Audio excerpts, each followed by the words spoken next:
Hey, it's Zach here at Pillow Fitness. And if you are struggling with fat loss and you're tracking your calories and you're sick and tired of not getting the results that you want, I'm going to give you 3 tips in this video so that you can take action and start getting results today.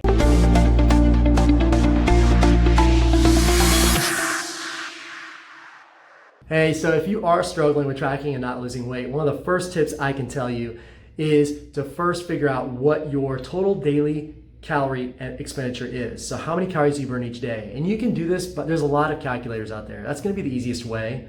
Just type in TDEE calculator on Google. It's going to ask you your weight, your height, your age, and activity level. Most of us will overestimate activity levels, so err a little bit on the lower end, okay? That's going to really help you. And then from there, that's going to tell you how many calories you burn. So from there, you just reduce your calories by about 500 to lose 1 pound per week. Now, a lot of times you're not going to lose a full pound per week, and that's okay.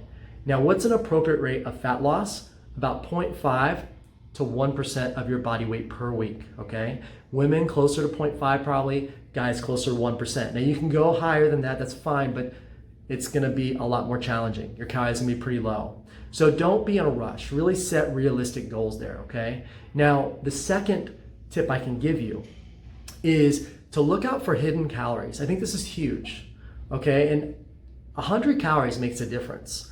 100 calories extra per day above how many calories you burn is 10 pounds of fat gain per year, roughly, okay? So it's huge, 100 calories, that's all it takes. But also 100 calories can mean that you lose 10 pounds per year, so that's really cool too. So you gotta look for things like these bites that you do here and there. You grab a few M&Ms, your kids, got some leftovers, you take a bite of that. You take another bite here. Sometimes people forget that they cooked with oils. If you cook with olive oil in your pan, you should be tracking that. Just put that in as a tablespoon just to cover your bases, okay? If you're going out to eat, again, they're gonna cook it in oil and then they're gonna put butter on top. So keep that in mind. So these are all these things that you could be missing. Another one is liquid calories, right? Liquid calories in your creamers, in the drinks that taste good. They taste good and you're not sure, is it artificial sweetener or is it real sweetener? You gotta figure that out. That's important because 100 calories can make the difference of fat loss or weight gain, okay? So this is huge.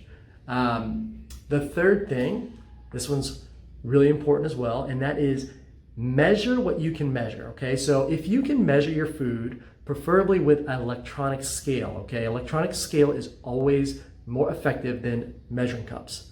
Plus measuring cups you gotta clean, all right? So an electric scale is awesome. So when you're at home and you're able to measure your foods, do it. Because again, 100 calories makes a big difference. And here's a great example. You could do a tablespoon of peanut butter, and if it's just a little too big, it's 2 tablespoons. And that's about 90 extra calories. So if you weigh it, you're gonna know exactly how many tablespoons you're getting. So that's really, really important. And it's really simple. Like if I'm doing a protein shake, I set my cup, the blender, on the scale, and I just put my stuff in there. It's so fast.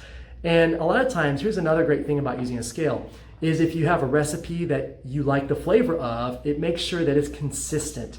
So weighing your food is not all about restriction. Sometimes it's about making sure you're getting enough of something too. So if you want to get 5 ounces of chicken breast or 5 ounces of steak, you make sure you get 5 ounces. So that's why I recommend measuring. Now there's times you cannot measure, and that is understandable. You're going out to eat, you can't, that's okay, that's all right. If you're at a party, that's okay. Do your best at that point, but when you can, when you have control, take control. And the other option is that you can do pre-measured foods. So little baggies of almonds. The pre-bagged almonds, the small bags are like 100 calories, stuff like that. So eggs, can of tuna, can of chicken, all of that stuff, packet of oatmeal is going to be really, really good in terms of your weight loss goals. So as long as your calories are set where they should be, and you're getting accurate readings, and you're tracking all the extra calories that you forget about, you should see some weight loss. And if not, let me know. If you like this video, comment below.